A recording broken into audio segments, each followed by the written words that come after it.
Ok, buenas tardes. Bienvenido a la charla de los viernes de la charla del oficio. En esta oportunidad tenemos a la realizadora y a la productora cinematográfica, más bien, Cristina Litín.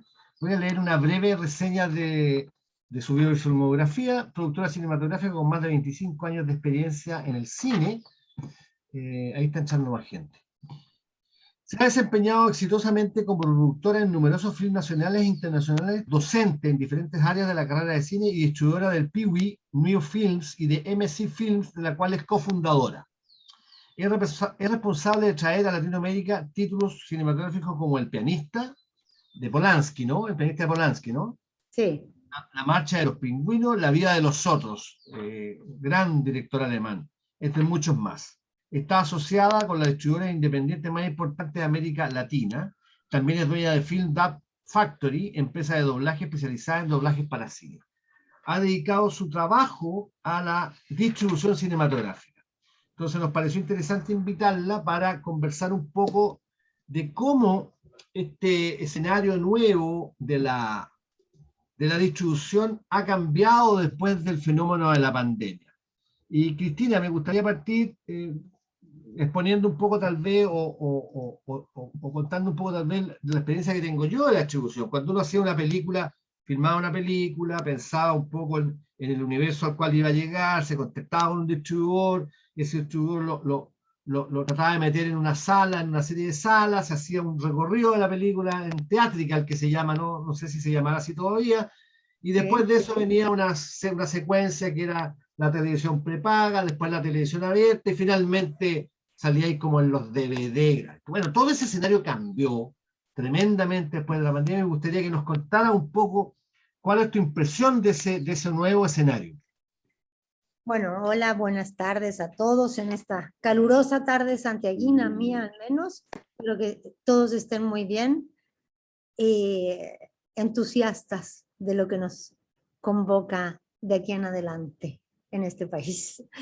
Les cuento un poco, bueno, efectivamente, como dice Ricardo, la distribución hoy día tiene un modelo completamente distinto, donde claramente el usuario ganó la partida, ¿no? Es el rey del momento, es el usuario quien manda desde que años y años predominaran distintos poderes, por decirlo así, poderes fácticos, ¿no? Desde la industria, desde la exhibición, desde las grandes compañías, hoy día sin duda alguna, y eso creo que podemos comprobarlo todos con nuestra propia experiencia, es un elemento único quien está mandando todo el mercado, que es el usuario.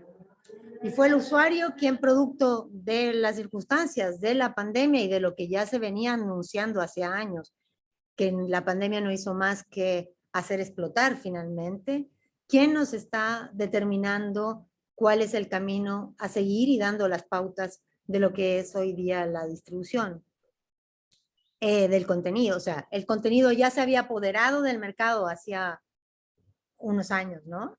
Pasó de ser un contenido guiado por las grandes transnacionales, aunque lo siga haciendo, pero el contenido empezó a mandar mucho más en un momento dado, ¿verdad? Y hoy día traspasamos ese comando al usuario, donde cada uno se siente y se cree, y en una cierta medida es real también, el dueño de su decisión. Y por ende, hoy día está mucho más escuchado que antes, ¿no? O sea, hoy día el usuario es un ser al que se escucha, al que se busca, al que se pesquisa por todas partes, al que se le escucha sus conversaciones por Google, digamos.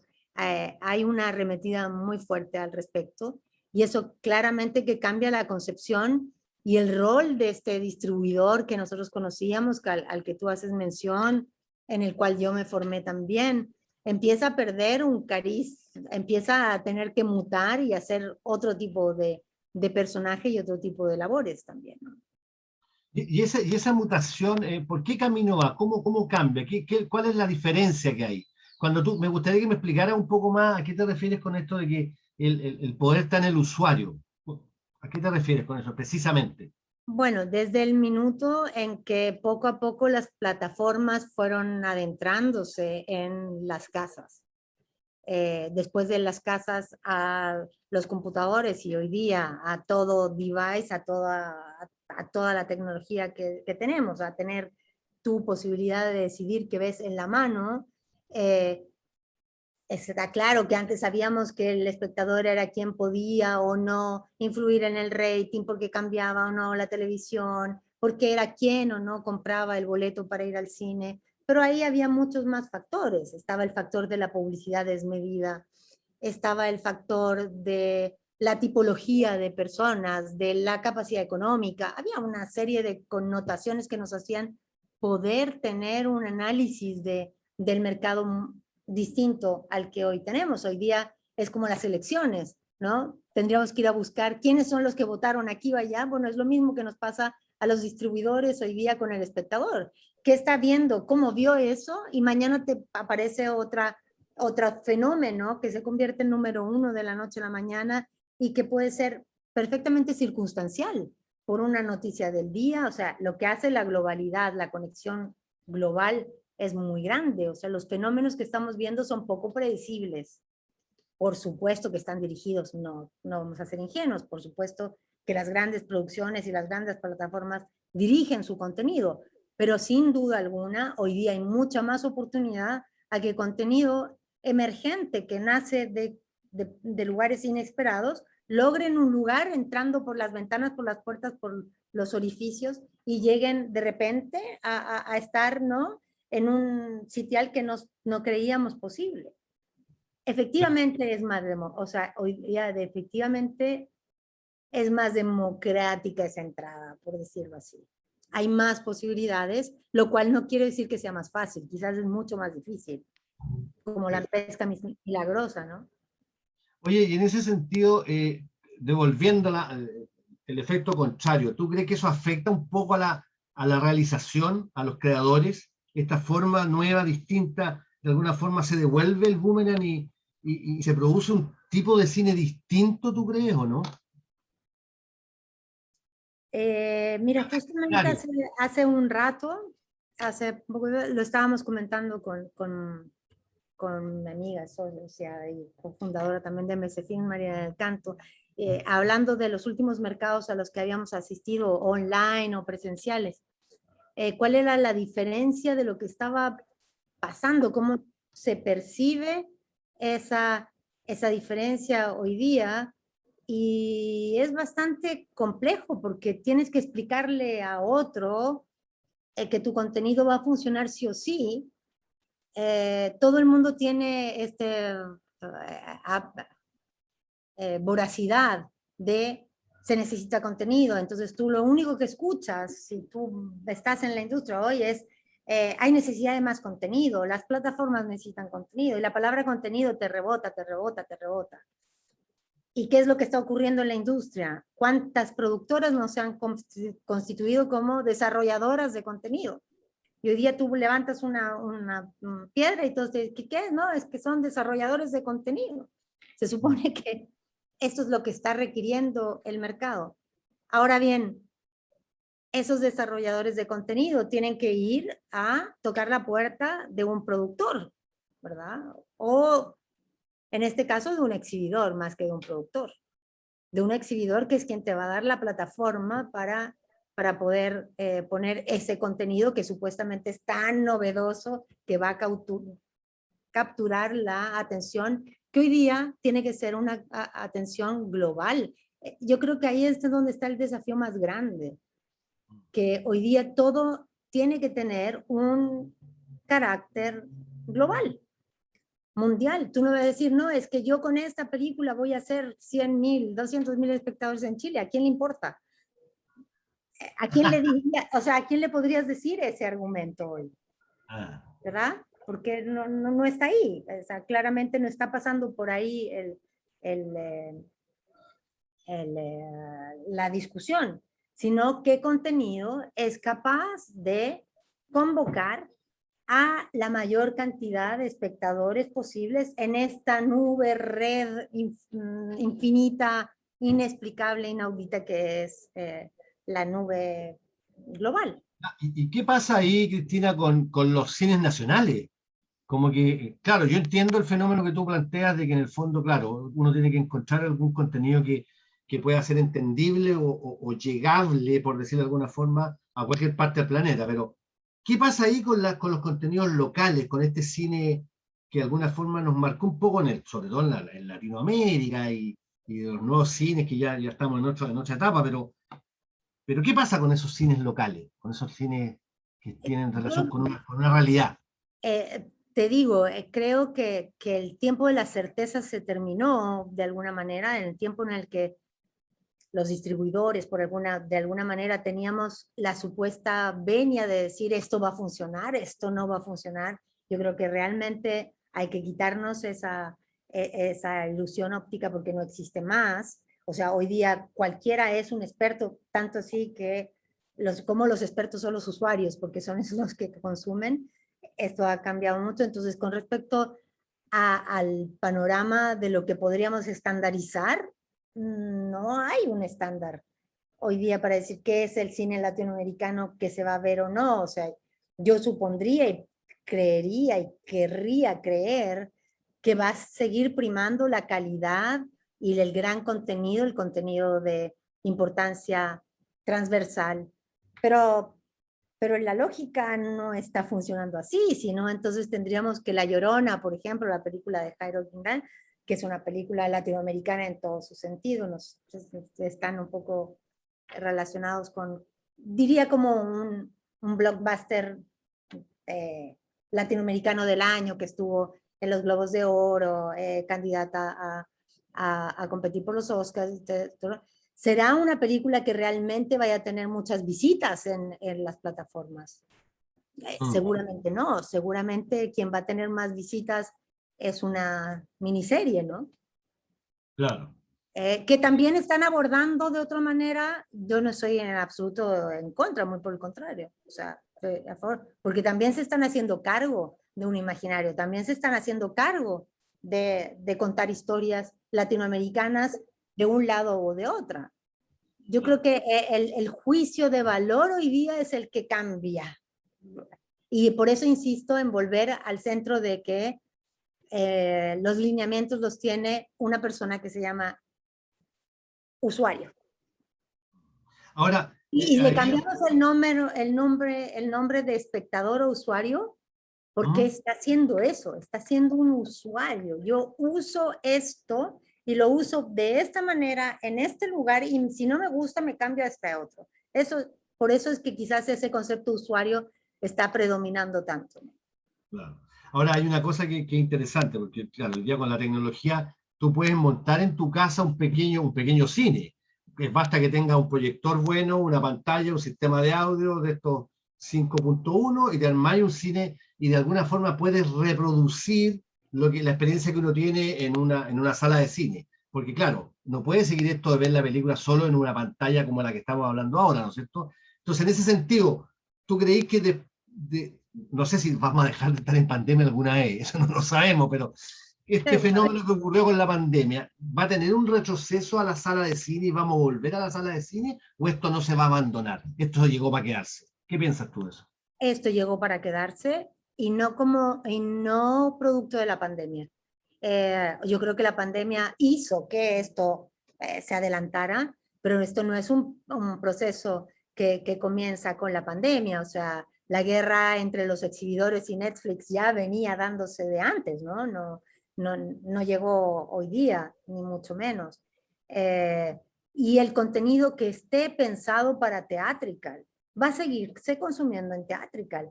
El tema es que hoy día no hay, o sea, el contenido que está en Theatrical lo vemos hay 3 o 4 películas llamadas para ser exhibidas en los cines. O sea, estará Duna, estuvo James Bond, por decir algo de los últimos estrenos, ¿no? El gran Disney de niños, que en cuanto el cine pueda volver a abrir en su capacidad, va a volver a llenarse, ¿no? A mí no me cabe eso la menor duda que eso va a volver a ocurrir, pero los fenómenos que se están dando hoy día en las salas de cine pequeños también son un fenómeno. También están llenas con colas afuera, ¿verdad? Y con películas de cine arte que creíamos que ya no iban a tener espacio. Y sí tienen. Yo creo que el panorama es mucho mejor para todos. Es sin duda mucho mejor. Es menos Y monopólico, eso es absolutamente. interesante. Eso es muy interesante. El otro día estábamos en una charla que se hizo en el 15º encuentro de cine iberoamericano que organizan la embajada en Chile.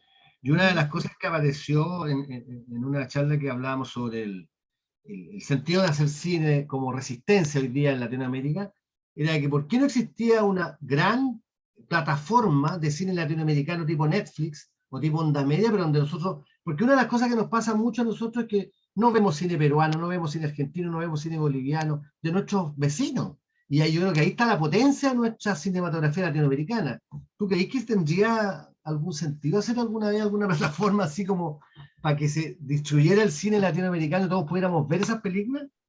Bueno, yo creo que hay muchas iniciativas al respecto, ¿no? Hay Ibermedia, o sea, hay muchas alternativas al respecto eh, que no creo que eso solucionaran, te lo digo, eh, siendo parte de esta industria absolutamente y siendo latinoamericanista 100% se solucionaran solamente con el hecho de tener una plataforma.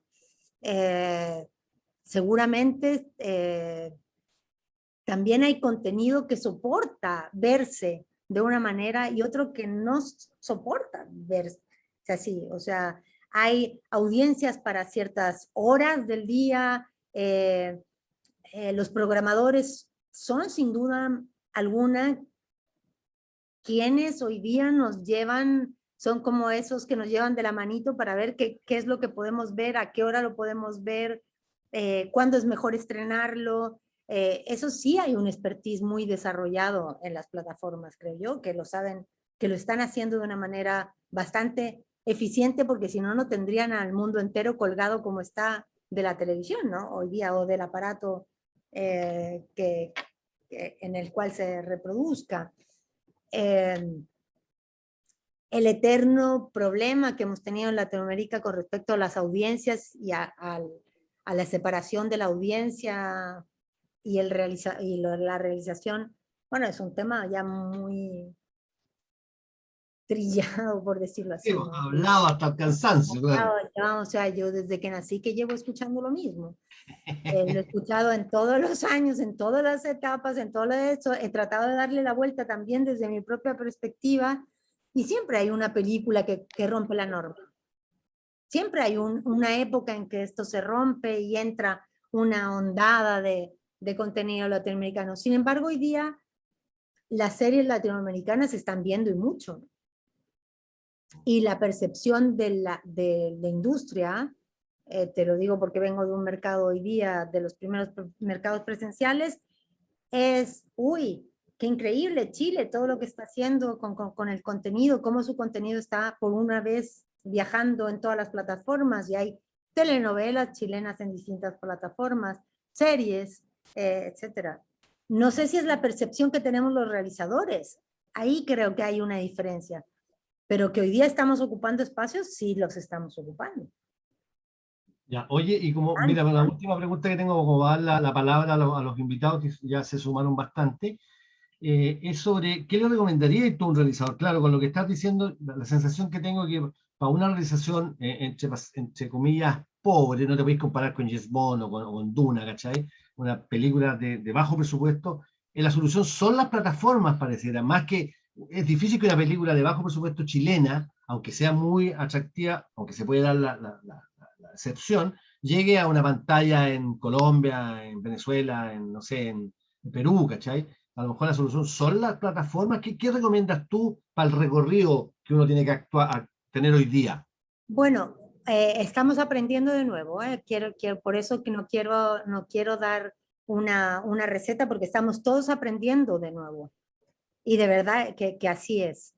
Y cuando lo digo desde, era impensable, por ejemplo, que tuviéramos que regionalizar el contenido. Hoy día tenemos que regionalizarlo, es decir, tenemos que cambiarlo a todos los idiomas hablados en cada uno de los países. Entonces partimos por muchas exigencias distintas. Y en ese sentido el contenido hablado en español está siendo requerido. Está haciendo... ¿Qué te pasó, Ricardo? ¿Que te duele algo? Me pegué en la pierna, me pegué en la pierna. Es Disculpa. buena suerte, dicen. Dicen que es buena suerte pegarse en la rodilla.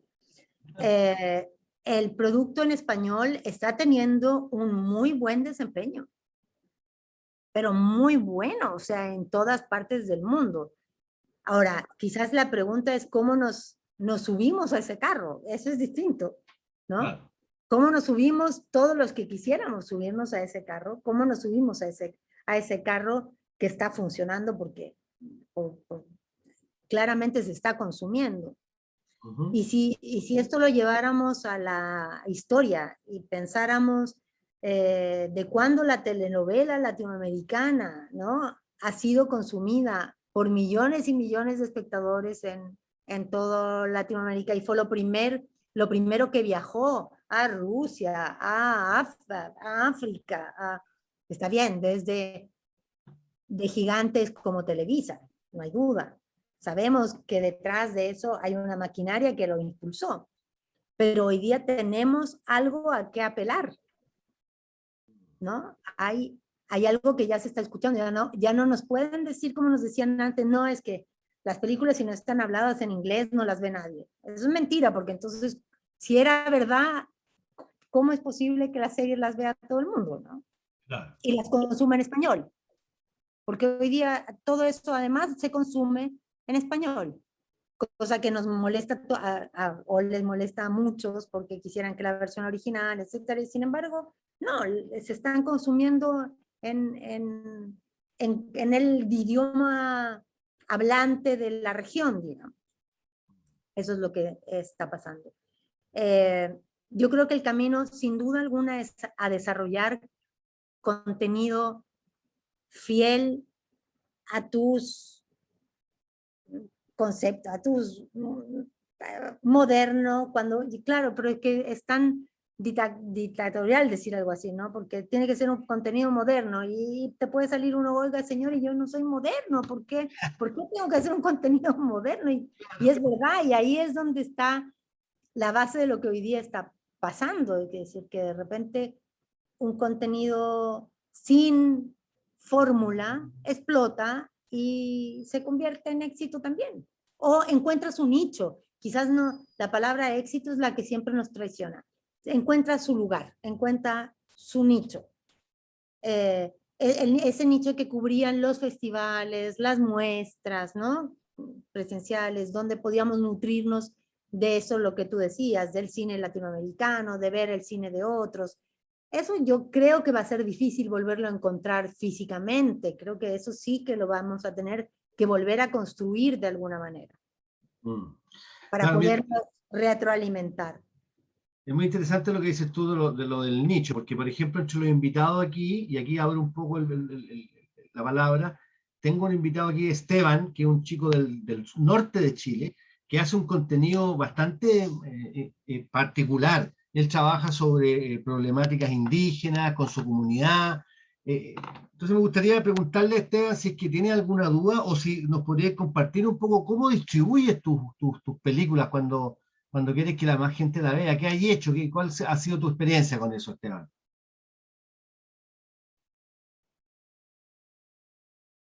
Hola, buenas tardes a todos. Hola, buenas tardes, Cristina, Ricardo. Hola, Esteban. Buenas. Bueno, un poquito, a ver, un poquito complicado el tema de este tema, un poquito un círculo bien, podríamos decir, reducido en algunos aspectos. Generalmente lo que nosotros hacemos, bueno, como yo estoy en la parte fronteriza, me alieno con los hermanos de Perú y Bolivia, ¿ya? Y lo otro es que lo que nosotros hacemos generalmente es más itinerante, ¿ya? Porque lo que nosotros, el cine andino que nosotros realizamos, lo que nosotros queremos es que lo que nosotros tratamos de, bueno, que nosotros representamos esos mundos andinos imaginarios, sea validado de alguna manera y legitimado por las comunidades, ¿ya? Entonces, por así decirlo, lo que usted está diciendo, usuario o nuestra audiencia, en esta etapa que nosotros estamos haciendo la praxis del cine, son las comunidades. Nos dirigimos a ellos y a partir de ellos ya empezamos ya a participar en festivales, por ejemplo, yo tengo nexos con Filwan Mapu, con este tema del, aquí está Arica Nativa, hay un circuito más o menos que manejan como decir, esa ruta de las películas, de las producciones. Y igual estoy de acuerdo con este tema de que igual ha habido una apertura también con este cuarto cine, como le dicen algunos. En la Benilares ya se ve una apertura que había ya fueron varios hermanos a nosotros a mostrar sus películas allá. Y bueno, hay un tema ya que se viene ya no estamos tan invisibles como antes, ¿ya? Pero lo que nosotros acá en el norte, por ejemplo, es eso, más que nada validarnos con la comunidad en este circuito más de acá y después ya empezar a distribuir a festivales que tienen como esta línea, esta apertura, igual el Valdivia también lo tiene su línea de producción de los hermanos mapuche y de la comunidad andina de América Latina. Esa es como la orgánica que nosotros hacemos en el tema de distribución. Yo te consultaría una cosa, Esteban.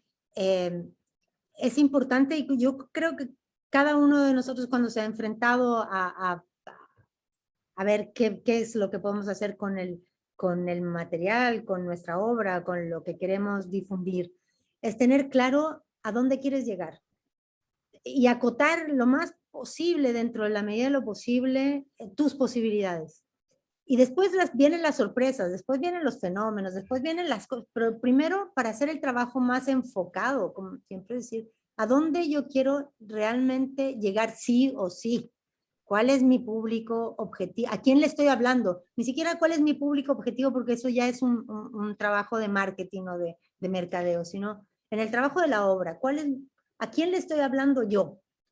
Y a ese que tú le estás hablando tienes que llegar. Y si no le llegaste vendiendo entradas, le tienes que llegar con tu cine itinerante o tienes que llegar invitándolos en el cine, en la plaza, no lo sé, pero es básico ponerse un objetivo, ¿no? Porque todos los otros son posibilidades que después da la industria, tal, pero son ya gigantes y elefantes muy grandes, pero básicamente el primer paso que uno tiene que dar como autor y como generador de obra, es decir, a quién le quiero hablar, tengo que llegar. Claro, claro. Bueno, hay por así decirlo, una disyuntiva en esos términos, porque, por ejemplo, en el tema de relato, yo podría decir que el camino va a nivel de la zona norte, bueno, a nivel nacional, que igual conocen nuestra cultura, pero, por ejemplo, si habla a nivel de estética, ahí ya entramos a un tema más puntuo quizás, porque hay ciertos códigos que no nos van a entender el común de la gente o la persona no indígena. Entonces, estamos ahí, en ese proceso, porque hay ciertos, bueno, yo estoy en ese tema, como yo estoy formado desde la academia un poco también, hago esa búsqueda y trato de interpelar también a los hermanos con la estética que nosotros tratamos de involucrarnos, de hacer como colectivo, ¿ya? Y eso quizás, ya eso, poderlo sincerar, no sé, mostrar a las demás comunidades, pero el camino que yo estoy siguiendo un poquito es eso. Igual yo estoy de acuerdo igual con usted que este tema de estos blockbusters es un poquito más lejano. Y también las producciones de nosotros tampoco no son como más a pulso, no son así como el circuito que tienen las producciones eh, a nivel ya más macro. Entonces, nos cuidamos, bueno, tratamos de hacer ambas cosas, pero obviamente lo puntualizamos generalmente en el colectivo que estoy trabajando yo en eso, en el tema de buscar una estética propia, tratar de ese relato, poderlo eh, eh, transmitir ese relato y bueno, obviamente si es que más personas, la audiencia es mucho mejor porque así expandimos nuestro acotado ruta de distribución. Eso sería espectacular, obviamente. Claro, yo estoy, o sea, en algo estoy segura, que en la medida en que uno cumpla mejor sus objetivos principales, más posibilidades tiene de pasar a la segunda etapa, ¿no? Porque además vas cumpliendo y vas sumando virtuosidades en vez de ir sumando fracasos, porque es tan difícil y tan arduo el camino de la distribución, Ricardo.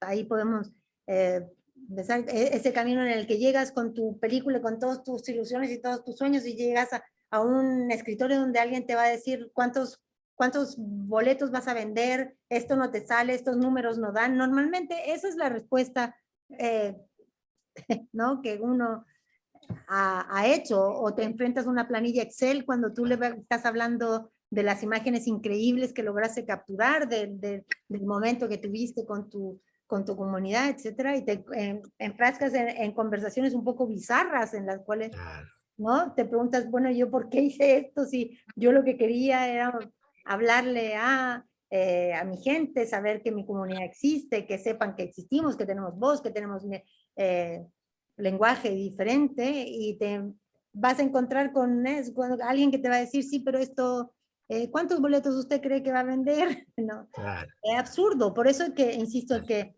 los caminos virtuosos van llevando, es mejor enfrentarse para lograr un mejor desarrollo real a algo que te va entusiasmando en el camino y te va encontrando con las personas correctas también. Y después vas y de repente un canal de televisión sí se interesa, y de repente una plataforma sí se interesa, pero fuiste sumando adeptos en el camino, no contrarios, ¿no? Que era lo que pasaba cuando estábamos en un camino de puro exitismo, que era muy complicado, muy complejo.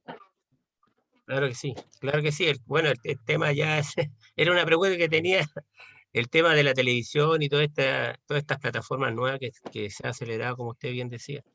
Eso lo estamos viendo ya como una especie de camino, un camino verdadero. De hecho, una serie nosotros hicimos y ya se distribuyó a nivel de BTR, ¿ya? Es Pero que esos espacios se empiezan a abrir poco a poco, o sea, no necesariamente, por eso te digo, no necesariamente son una fórmula preestablecida, porque se van abriendo según las necesidades. A nosotros nos pasa como distribuidores que de repente nos llegue una llamada de decir, necesito películas de terror, o necesito comedias, o necesito familiares, y son temas tan abiertos como eso, pareciera que están muy planificados, y no.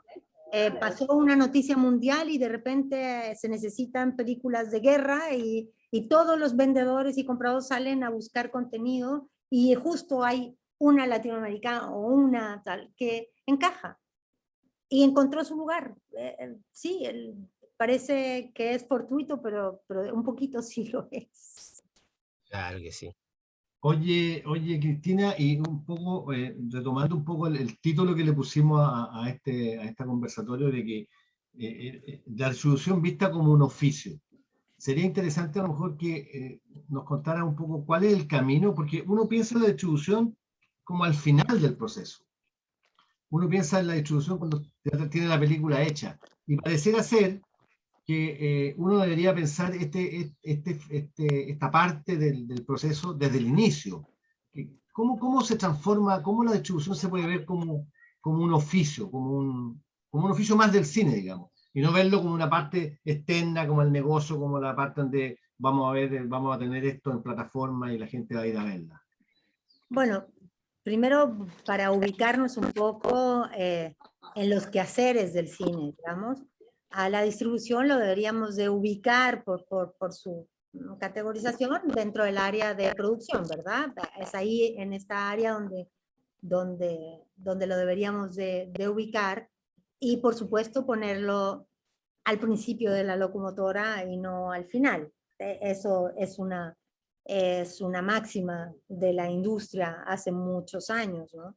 Desde que existe la industria, yo creo, desde que la Paramount empieza por ser la primera productora de películas, ¿no? Y Chaplin empieza desde ahí en adelante ya es quién va a lanzar la película o la obra, quién está poniendo los primeros huevos de la canasta.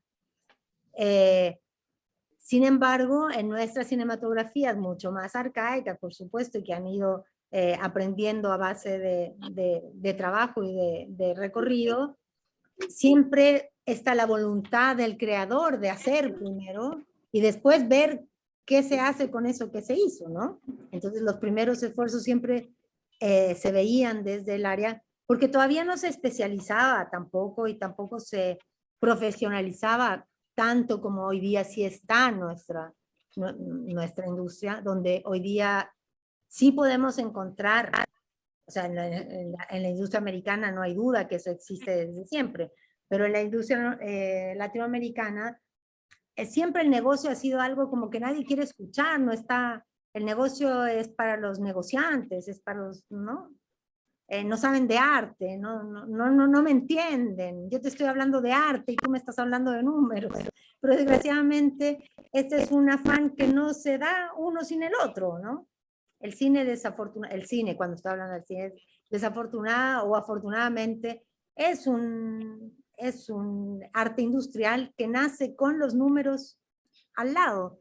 Entonces es bueno tener al lado tuyo como creador a otra persona que no tienes por qué ser tú, que se preocupa de estos números y que te va ayudando en ese proceso de decir, bueno, ¿dónde está el mercado posible para esta obra?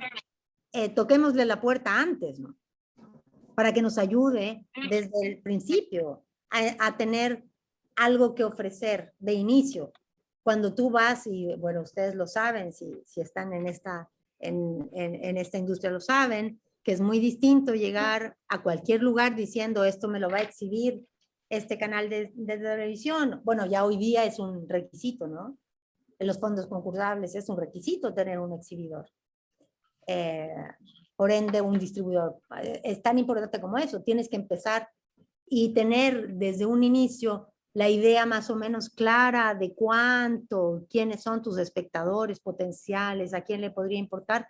Es algo que siempre te va a aportar a tu modelo de negocios, que es indispensable. Ajá. Y ir a la puerta y tocar esa puerta antes te hace mucho más fácil el camino, sin duda alguna. Es como ir mejor vestido, ¿no? O sea, ir con zapatos, por decir así.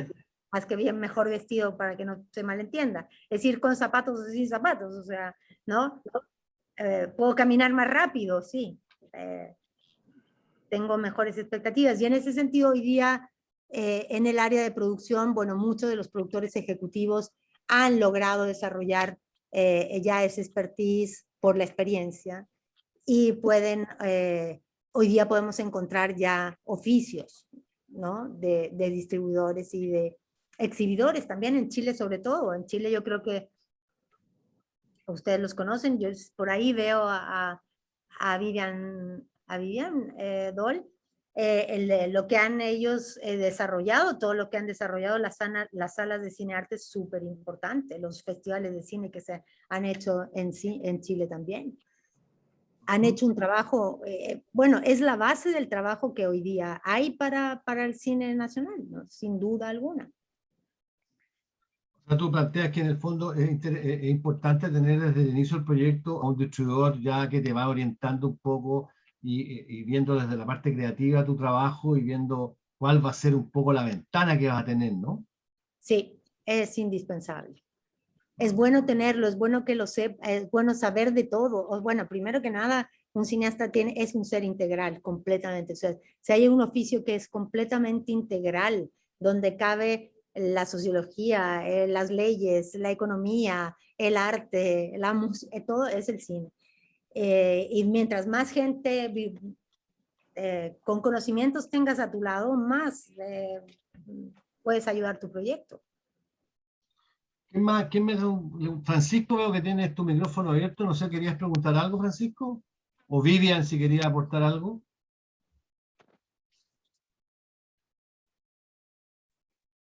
La verdad es que no tengo mucho que aportar, lo has descrito súper bien. se está modificando el mercado. Desde mi punto de vista, como que no sabemos qué va a pasar, cómo va a mutar esto. Ahora, tú me mencionaste el tema de las salas de cine. Yo no creo que desaparezca, porque aunque, como lo comentaba Ricardo, es cierto que uno puede simular en una casa un gran televisor, apagar la luz y poner una película, pero el cine no solo es eso, es una experiencia. Escuchar al de al lado cuando se ríe contigo o se asusta o respira, o escuchar que en realidad la película te atrapó tanto que no vuela una mosca, que todos dejaron de comer, que todos están metidos en la película. Y esa experiencia no creo que sea reemplazable. Aunque hay gente que, claro, más joven no la conoce, pero... Pero bien, qué bueno que podemos hablar contigo de eso, porque yo sé que justamente si hay algo que ha pasado ahora, es que la gente dice, qué ganas de ir al cine, ¿no? Qué ganas de ir al cine. Y en cuanto pudieron, las colas que hay, o sea, yo he visto las colas fuera de Normandía, impresionante, y da una alegría, ¿no? Y tú dices, qué maravilla volver a sentir esta bocanada de aire, porque antes no había pandemia y la gente no iba al cine. Bueno, Normandía. Habían decidido, oh, bueno, habían decretado, por su vez, nos habían decretado que ya nadie quería ir al cine, que la gente no quería ver ese cine.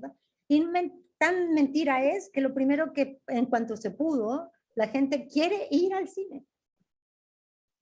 Sí, pero bueno, dentro de insisto, yo creo que la gente, las colas en los cines antes de la pandemia igual las veíamos. Es decir, no creo que la gente hubiese dejado de ir al cine. Lo que pasa es que también hay que pensar con respecto a la distribución, perdón. Tú lo comentabas, es decir, no hay oferta. Yo no hablo de los contenidos, hablo de la oferta, es decir, tenemos las multisalas, que hay multisalas con 10, 14 pantallas y 4 películas para ver, para elegir. Claro. Entonces, claro, también por eso la gente muchas veces no va al cine, porque se aburre de esa oferta o ya vio la película que había para ver. Y bueno, esa es una de las gracias del Normandí, que no solo exhibe la película, sino que tiene una cartelera que tiene 10 a 15 películas semanalmente. No ofrece solo 1 o 2 películas a la semana. Sí, yo creo que el fenómeno de la película de estreno, así, yo pienso que eso es algo que sí va a cubrir la plataforma, ese tipo de cosas. Pero la experiencia del cine y el encontrar otro material distinto, eso va a seguir subsistiendo. A mí, la verdad es que a mí no me cabe la menor duda de eso. De hecho, hoy día películas importantes de los festivales que no se han dado presenciales, pero que sí han estado, como Bell, como entre copas. Bueno, hay un montón de películas que están dando vueltas hoy día en las salas de cine con menos ocupación, a lo mejor no con tantas pantallas, pero que están dando que hablar. Yo creo que eso va a volver a resurgir, no me cabe la menor duda, sino dónde estaría el oficio, o sea, sino dónde, ¿qué hacemos? Nos multiplicamos por 0, es imposible. Ay, fui yo, me caí. Oye, a lo mejor sería interesante que Viviana nos contara un poco, Vivian, qué ha pasado un poco con la plataforma. Ustedes crearon una plataforma, el Cine Normandí creó una plataforma hace un tiempo, no sé si motivado por el asunto de la pandemia, pero ¿cómo les ha ido con esa plataforma? ¿Cómo ha funcionado? ¿No qué hacéis? ¿Aló, Vivian? Ahí volví, me caí. Ah, ya. ¿Me escuchaste lo que te dije? Nada. No, te decía que a lo mejor sería interesante que nos compartieras tu experiencia, la experiencia que tuvieron ustedes con el Alex, porque ustedes crearon una plataforma con el asunto de la pandemia y sería a lo mejor interesante que nos contaras cómo ha funcionado esa plataforma, cómo ha funcionado esa plataforma tipo Netflix, tipo Onda Media que ustedes tienen. A ver, bueno, para los que no me conocen, contarles un poco que el Cine Arte Normandí es una sala de exhibición que administra y dirige una de nuestras hermanas, Mildred. Y Alex y yo conformamos lo que es la distribuidora de cine, que es otra empresa que se llama Arcadia Films. Entonces hay cosas que pueden funcionar como hermanos, pero no se pueden revolver. Ya había en un momento que separar lo que era distribución de sala de cine. Con respecto a la plataforma que nosotros lanzamos en septiembre del 2020, fue muy lento y muy difícil de que se hiciera conocida, pero a partir de marzo tuvo un boom las plataformas, la gente ya nos identificó y empezó, así está, no me he caído, y empezó a identificar que en el sitio había películas que podían ser de su gusto, no ser de su gusto, pero gustaban. Que tiene que ver un poco con la curatoría que hace Alex de cine. Son películas siempre que entretienen y además tienen un contenido, algún valor artístico o de su momento histórico. A la plataforma le fue muy bien, pero llegó un momento que yo creo que tal vez tuvo que ver uno con la apertura de las fases, que pasamos a fase 4, que ahí bajó. Y también yo creo que tiene que ver un poco el momento político, en que la gente está viendo más noticias, más otro tipo de contenido. Pero la plataforma se mantiene, tiene un nivel como estable, pero no tan alto como fue en plena pandemia. Claro. Y con eso, hacer un poco el link, tú hablabas del cine latinoamericano al comienzo. Ajá. Esa plataforma nosotros hicimos el experimento de un mes, estrenar 4 películas, bajo mi punto de vista, importantes latinoamericanas y entretenidas de ver, de buena calidad. Yo creo que al público chileno no le gusta el cine latinoamericano, porque se condice con las veces que se ha estrenado películas latinoamericanas en cine, que por supuesto no tienen a Darín como protagonista, dejémoslo fuera, pero cuando las salas ponen cine latinoamericano no les va bien. Y yo creo que en Chile no gusta el cine latinoamericano. No sé, algo hay, y yo no lo sé describir. Tal vez.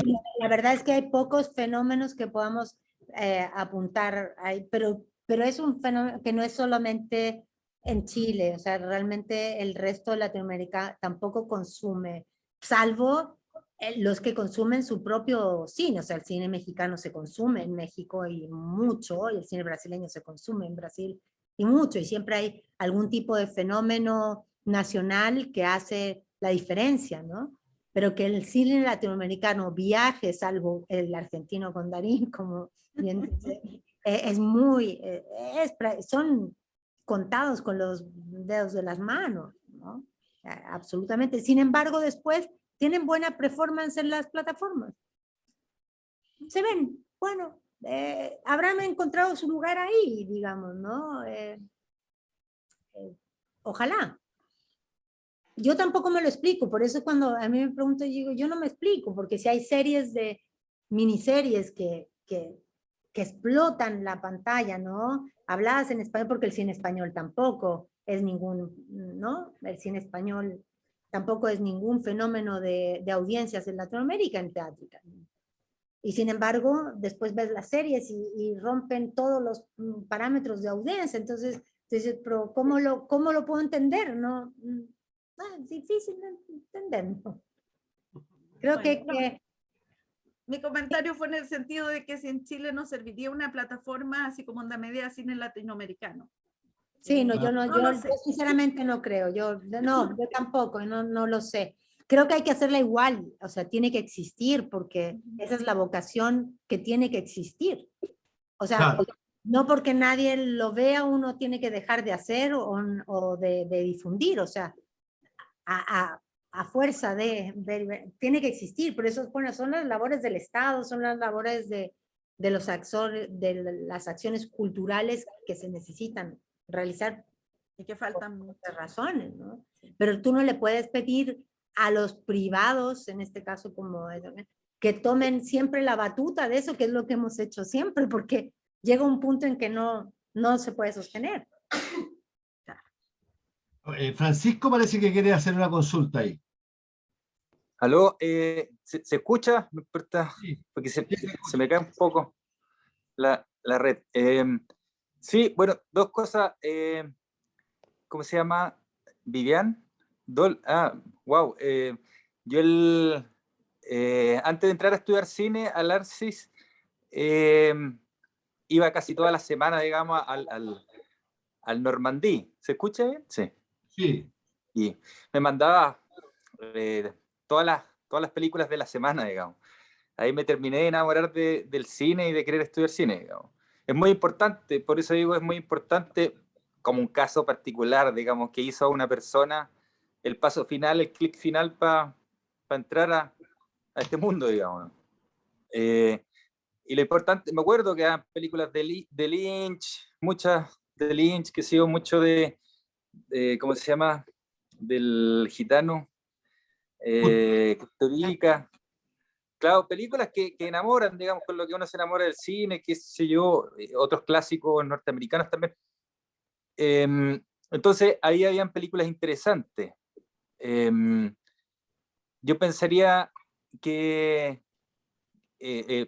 bueno, lo que manda, ¿no es cierto?, el cine norteamericano de industria, y lo que queda afuera y lo que da el Normandí, por ejemplo, eran las películas europeas y entre medio latinoamericanas, digamos, alguna selección de las mejores latinoamericanas, porque también pasa que, como haciendo el link con lo que estaban hablando, que el cine latinoamericano es muy militante y quizás alguna persona, o es la idea que se tiene, y de pronto se quiere ir a divertir o ver algo distinto, y incluso a un militante, digamos, podría decir, oh, chuta, estoy como cansado para digerir información más ruda, digamos, o más, sino que quiere ir a ver una rareza, por decir, poner a Lynch es algo más expansivo, digamos, en cómo se digiere el cine, digamos.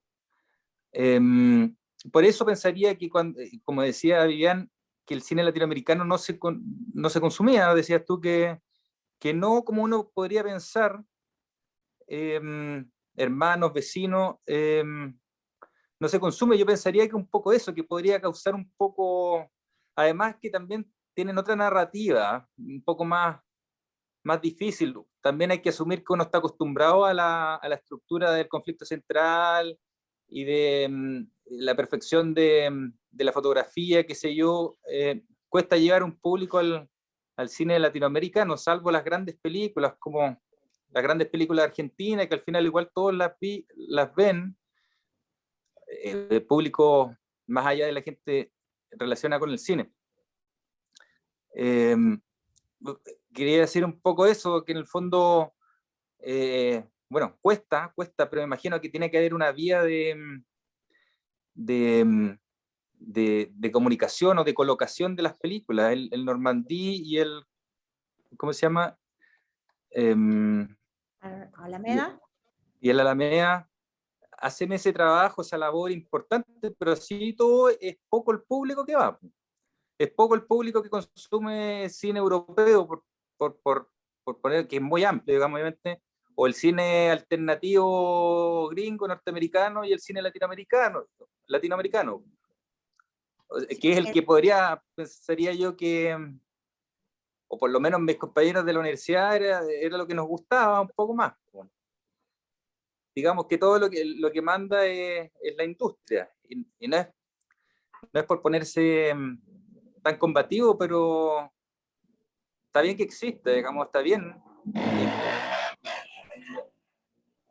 que sea lo principal, pero digamos, nosotros no vamos a hacer esas cosas, digamos, desde Latinoamérica está muy difícil entrar a competir a eso, y por eso hay que asumir que nos toca más difícil, y así todo hay que hacer películas buenas o entretenidas, políticas o no, o siempre son políticas, qué sé yo, militantes o no, qué sé yo, más artísticas o menos, hay que ayudarse a entrar en un círculo.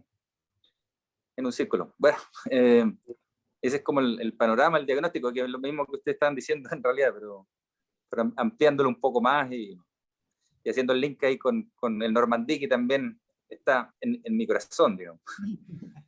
Sí, pero Francisco, lo dijo de alguna forma la Cristina y también lo dijo nuestro compañero del norte, que también hay que hacer un cine. Por ejemplo, aquí tengo un comentario de alguien que está en Facebook Live, dice, cine barrial. En Valparaíso estábamos llenos de cine, hoy lo hacemos como cine al atardecer en los diferentes miradores de la ciudad. También es una forma de distribuir ese, o Cristina, ¿tú crees que queda como muy al margen, muy artesanal eso?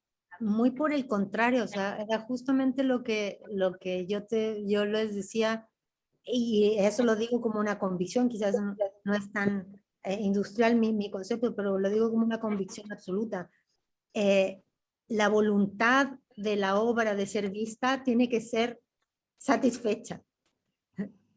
Es que es necesario, porque si no, nos restamos nosotros mismos de seguir entusiasmándonos con nuestro oficio, con nuestra labor, y para lo que fue hecha, así un tremendo equipo, todo lo que implica hacer una película, una obra, un cortometraje, es tan grande que si no encuentras su lugar, estás haciéndole, es como un karma, no sé cómo decirlo, ¿no?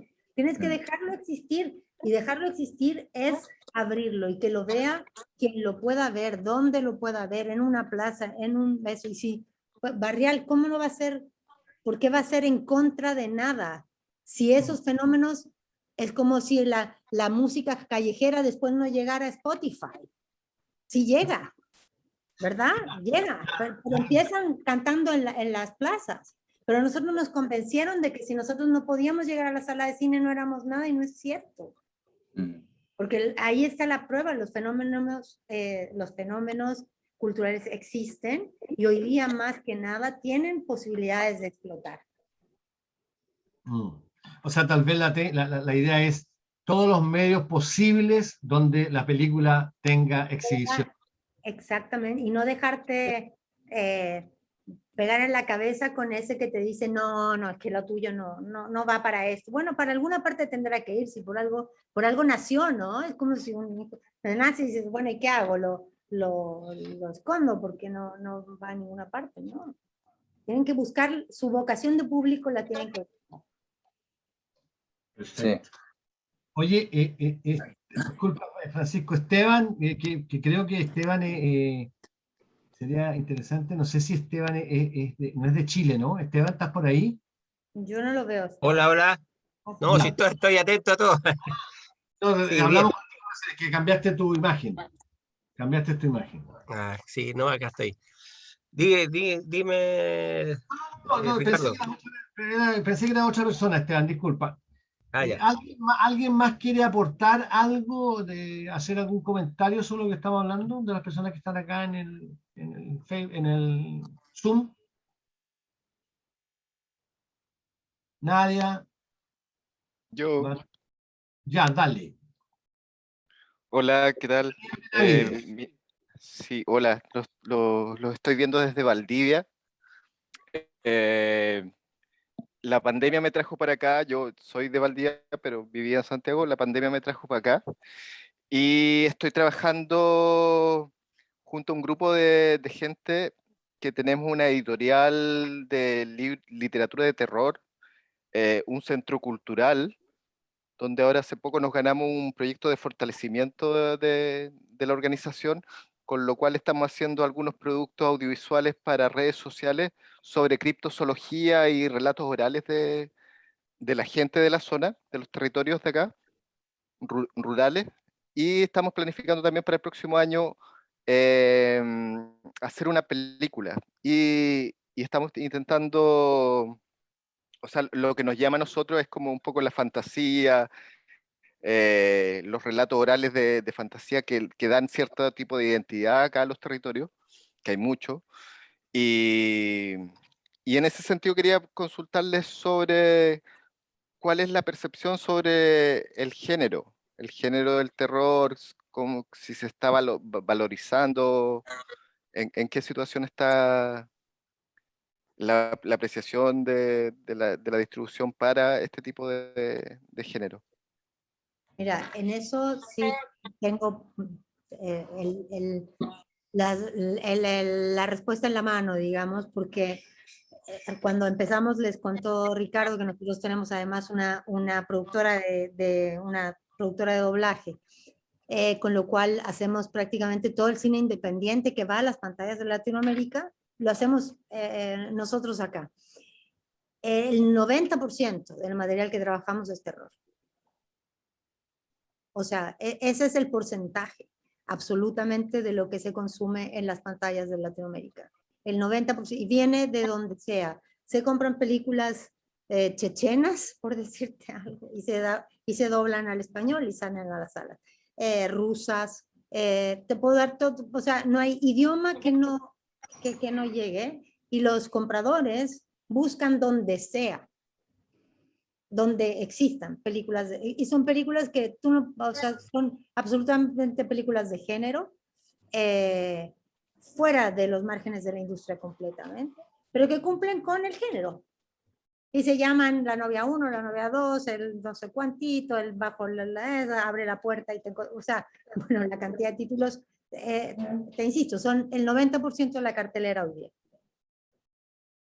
Es lo que tú decías un poco del nicho, ¿no? Del nicho, que uno tiene que encontrar ese nicho. Yo no sé, en Chile no es tanto, en Chile no creo, me puede corregir bien, no sé exactamente, o sea, sí hay mucho, por lo menos hay un estreno, o hasta hace poco había un estreno semanal de una película de género de terror, pero en el resto de Latinoamérica, Perú, por ejemplo, el 80% son películas de terror, México, ni hablar, o sea, Ecuador, o sea, todo la pantalla latinoamericana está muy, muy pendiente del cine de terror. Y ese cine, disculpa, dale Daniel, disculpa. Sí, perdón. Y a pesar de este alto nivel de producción, ¿se sigue requiriendo o solicitando desde el mercado más cine de terror? Sí, bueno, lo que te comentaba Daniel, ¿verdad? Sí. Sí, Daniel. Es que hay compradores que están exclusivamente buscando en los mercados películas de terror. Vengan de donde... Entonces, antes había un problema porque las películas, insisto, estaba el tema de que si la película no era en inglés, no servía. No se veía, la gente no iba a ir al cine porque la película está en inglés, no está en inglés, la película no se ve.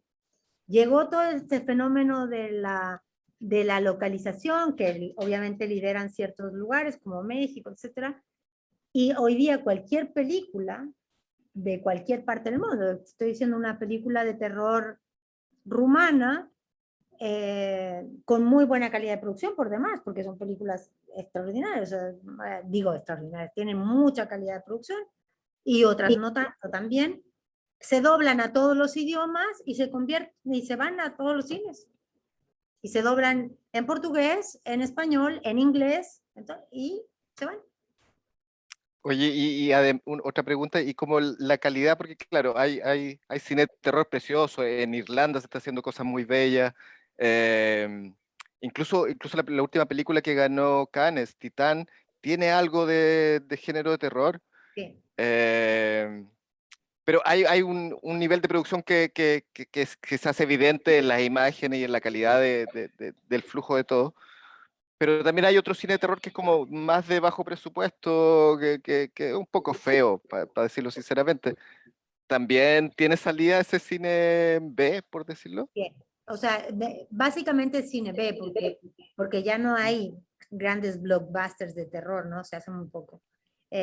O sea, los grandes estudios no hacen tanto, es más bien el cine B el que está liderando. Claro, Yo no, porque... bueno, o sea, así como calidad, no puedo hablar, o sea, de repente tú dices, no puedo creer que esto se vaya a ver, bueno, sí, se ve. Y son películas que cumplen con las expectativas del público, del público ese sí es un público de nicho completamente, ¿no? Pero muy extenso, muy extenso. Claro, hay un fan del gore fácil, de la sangre Claro, y hay fácil. ciertos, siempre, o sea, no sé, el año, no de este año, el antepasado, Nicolas Cage debe haber hecho 6 películas de terror. Sí, claro. 6. O sea, yo decía, pero ¿cómo va a traer una más? O sea, una más es impresionante lo que pasa con el terror. Claro. Tal vez Hay impulsado un una poco. película chilena, hay una película chilena que hoy día está en Amazon, que pasó por Ajá. las salas aquí sin mayor pedazo, y sin embargo hoy día está en Amazon, que se llama Huecufe. Sí, sí, Sí. la conozco. Hoy día está en Amazon, por ejemplo. Sí. Claro, O sea, todo esto de probablemente. durante años de Ajá. estar en distintos, hoy día ya está en Amazon y ya la ve quien la pinche. Claro. Un poco impulsado por lo que estuvo produciendo A24 también. La Bruja. Y todo, La Get Out. novia. Sí, la productora A24 de Estados Unidos como que impulsó mucho el cine de terror, de buena Bueno, calidad, no de sangre fácil, claro, pero pero Get Out, o bueno, pues son películas también que tienen, ahí ya, bueno, ya entramos sí, en un cine de calidad, ¿sí? sí. Yo te estoy hablando de un cine de consumo, realmente cuando tú me preguntas, ¿hay algo, este cine se consume? Sí, se consume. Es más que Get Out, por decirte, Sí. ¿no? Más allá de Get Out. Y además recomendarle a Daniel que ahí se contacte Mm. con los mercados, porque la forma de encontrar esos distribuidores justamente en los mercados donde tú puedes asistir, Ventana Azul, qué sé yo. Claro, Blood Window, por ejemplo, Blood Window, que es Eso, una división directamente de cine de terror. en Exacto. los Acá en mercados. Valdivia, claro, acá en Valdivia tenemos un festival de cine de terror que ya lleva 18 años, organizado por la municipalidad. También colaboramos con ese espacio. Y eso, estamos muy enfocados en el terror como género, escapándonos un poco del cine Rotterdam. Y, y ahí estamos, gracias por su respuesta, me Ahora, inspira. ahora, Daniel, yo te recomendaría ahí, y eso a lo mejor es una deformación mía, que ¿Ya?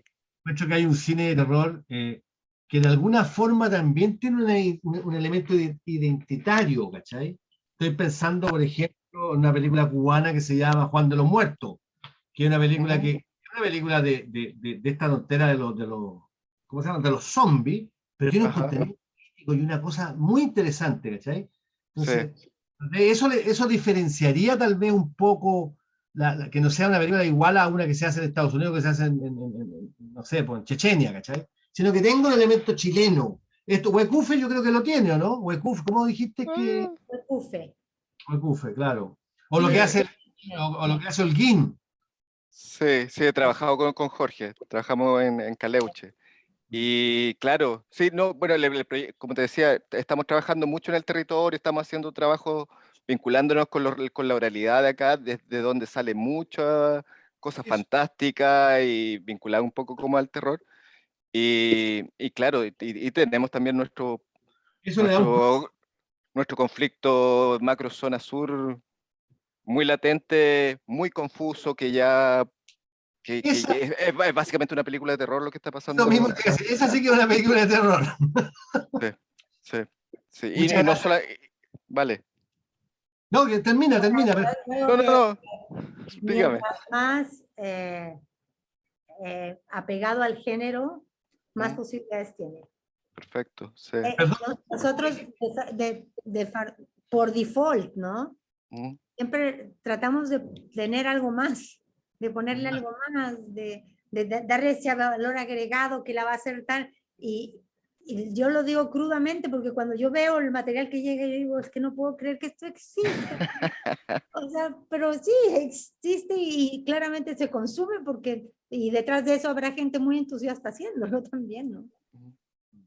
sí, sí, eso es un baño de realidad también, como Hay relajar las expectativas también al presupuesto posible. Un poco a sí, lo que decía bueno, Carlos Flores, un cine posible pero de terror. está buena, está buena. Oye, no debe sí, ser muy caro tampoco las películas de terror, yo creo, ¿eh? Por las menos las que yo te digo, no se ven muy Ok, caras. Tienen 4 ok. personajes, al final se comen todos entre ellos, no llegan las avispas, salen las, no sé, canibalismo, entonces quedan 2. Así queda uno, porque lo matan. Yo digo, con 5 tienes listo el casting. estamos, claro, con eso estamos. Claro. Oye, si alguien más tiene algo que quiera comentar o compartir, porque ya llevamos un tiempo, casi vamos a la hora y media ya. Hemos abusado un poco de Cristina, ha sido muy interesante todo lo que nos ha contado. ¿Alguien No, más tiene algo que agregar? Yo quería preguntarle algo a la señora Cristina. Ricardo. Dale, dale, dale. sí, Ya, te escucho. bueno, es un tema, bueno, que nosotros estamos trabajando en un material, y, bueno, obviamente el tema de distribución lo hemos tenido en conversaciones. eh, ¿Hay alguna diferencia o en qué nos debemos, por así decirlo, eh,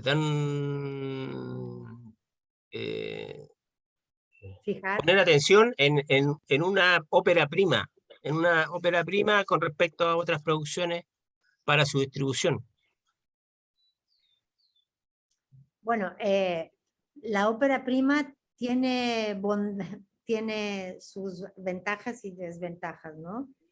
Tiene la ventaja de que tiene muchos espacios preferentes, ¿no? Hay mucho lugar preferente para la ópera prima en los concursos, en los festivales, etcétera. Siempre hay un espacio individualizado para la ópera prima, lo que hace siempre más fácil tener un lugar. Pero bueno, tienes el hándicap en contra de que no tienes a quién vender, ¿no? No tienes el pitch, por decir, el speech, de decir, mire, esta persona tiene este background, por lo tanto va a funcionar. Pero para mí, hoy día, tener una ópera prima es una apuesta mucho más valiosa, más certera. Hay muchos lugares donde por la conformación de los fondos, por la llamada que tiene, eso tienen más espacio para hacer. Yo siempre partiría por los festivales, siempre. Siempre partiría por los festivales. Y hacer, Sí, bueno, y hacer un nexo, bueno, como lo decía, a ver, un documentalista acá,